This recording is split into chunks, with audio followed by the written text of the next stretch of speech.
Olá, meus alunos do 8º ano.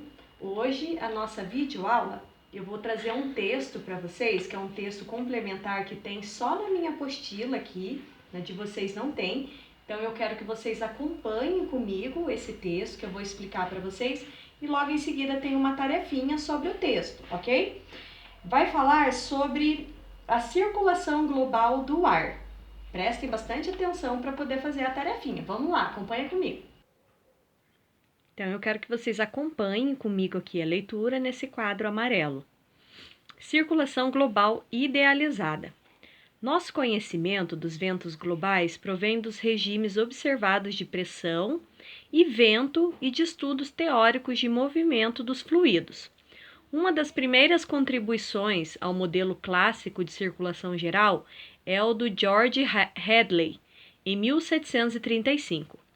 Hadley estava ciente de que a energia solar impulsionava os ventos.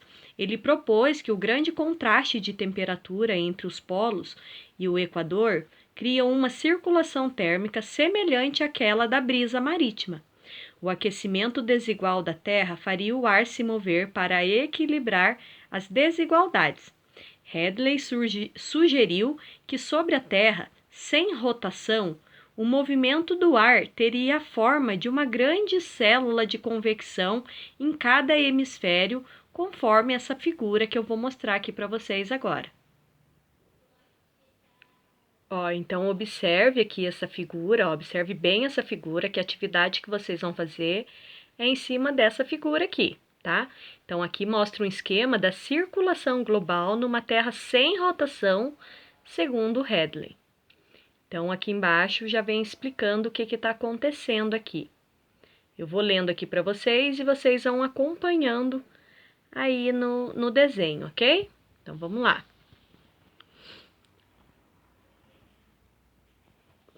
Deixa eu colocar aqui, vocês vão vendo o desenho e eu vou lendo para vocês. O ar equatorial mais aquecido subiria e se deslocaria para os polos, igual vocês estão vendo ali no desenho, as flechinhas. Eventualmente, esta corrente em alto nível atingiria os polos, onde ela desceria, se espalharia na superfície e retornaria ao Equador. Quando o ar polar se aproximasse do Equador, se aqueceria e subiria novamente. Portanto, a circulação proposta por Hadley para uma Terra sem rotação tem ar superior indo para os polos e ar na superfície indo para o Equador. Quando se inclui o efeito da rotação da Terra, a força de Coriolis faria com que os ventos em superfície se tornassem mais ou menos de leste para o oeste, e os de ar superior de oeste para o leste.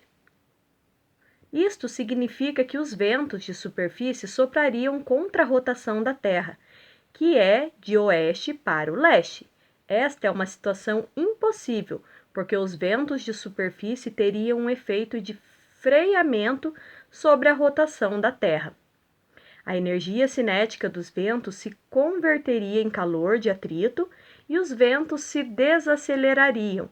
Portanto, corrente de leste em uma latitude precisa ser equilibrada por corrente de oeste em outra.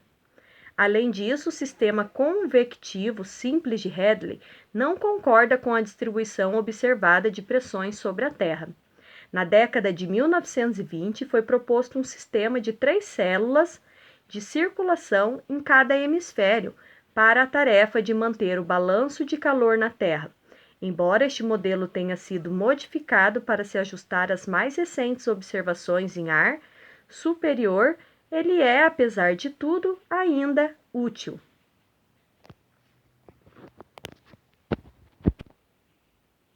Agora eu quero que vocês observem essa outra figura aqui, que mostra a circulação global idealizada no modelo de circulação de 3 células, que eu vou ler a explicação para vocês aqui agora.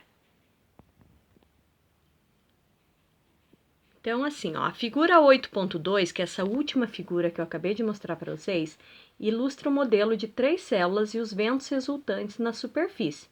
Note que esses ventos têm comportamento tem componente zonal maior que o componente meridional. Na zona entre o Equador e aproximadamente 30 graus de latitude, a circulação se dirige para o Equador, na superfície, e para os polos em nível superior, formando a chamada célula de Hadley.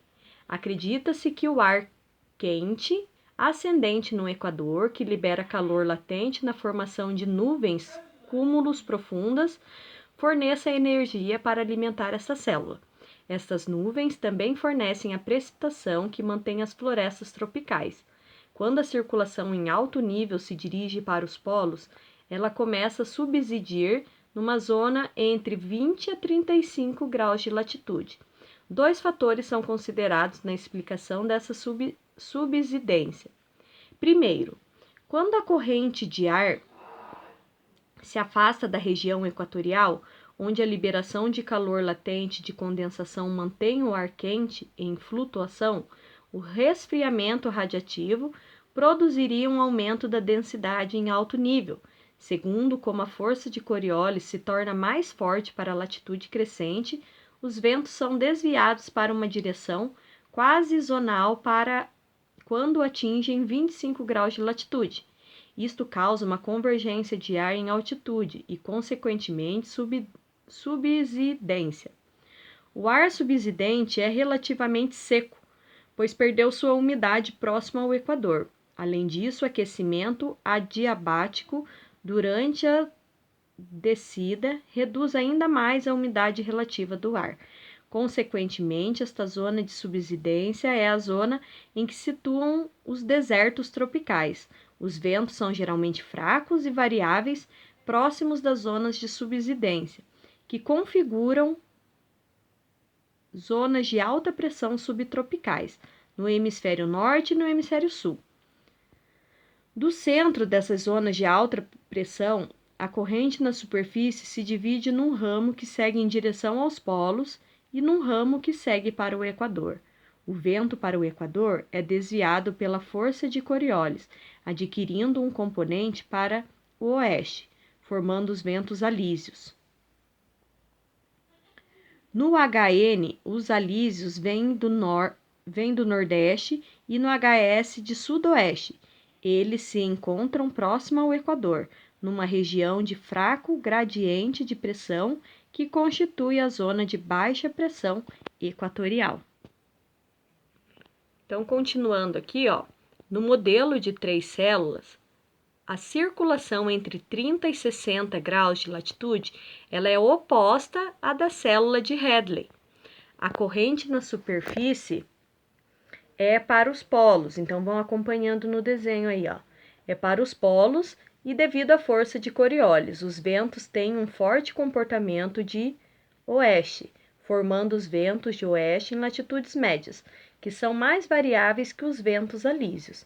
Examinando o modelo de 3 células nessa figura aqui, podemos ver que a circulação em altitude e latitude média é dirigida para o Equador e, portanto, a força de Coriolis produziria um vento de leste. Contudo, desde a Segunda Guerra Mundial, numerosas observações indicaram que há vento de oeste em altitude, assim como na superfície em latitudes médias. Portanto, a célula central nesse modelo não se ajusta completamente às observações. Devido a esta complicação e à importância da circulação em latitudes médias em manter o balanço de calor na Terra, os ventos de oeste serão considerados com mais detalhe em uma seção posterior. A circulação em altas latitudes é pouca conhecida. Acredita-se que a subsidência nas proximidades dos polos produz uma corrente superficial em direção ao Equador, que é desviada, formando os ventos polares de leste, em ambos os hemisférios. Quando estes frios ventos polares se movem para o Equador, eles eventualmente encontram a corrente de oeste de latitude média, que é mais quente. A região na qual essas duas correntes se encontram é uma região de descontinuidade chamada frente polar. Então, vocês acompanharam aí, né, na flechinha, todos os sentidos, né, do vento, os ventos polares do leste. Então, essa aí é a cédula de Hadley. Então, agora eu vou explicar a tarefinha de vocês, o que vai ser a tarefa. Vocês vão pegar esse desenho aqui dessa célula, que é a circulação global numa Terra sem rotação, segundo Hadley. Então, vocês vão fazer esse esquema aqui no caderno de vocês, no caderno de ciências. Quero bem bonito esse efeito, explicando o sentido dos ventos aí, né, do ar frio, do ar quente. E eu quero esse esquema bem bonito, bem caprichado no caderno de vocês, de ciências.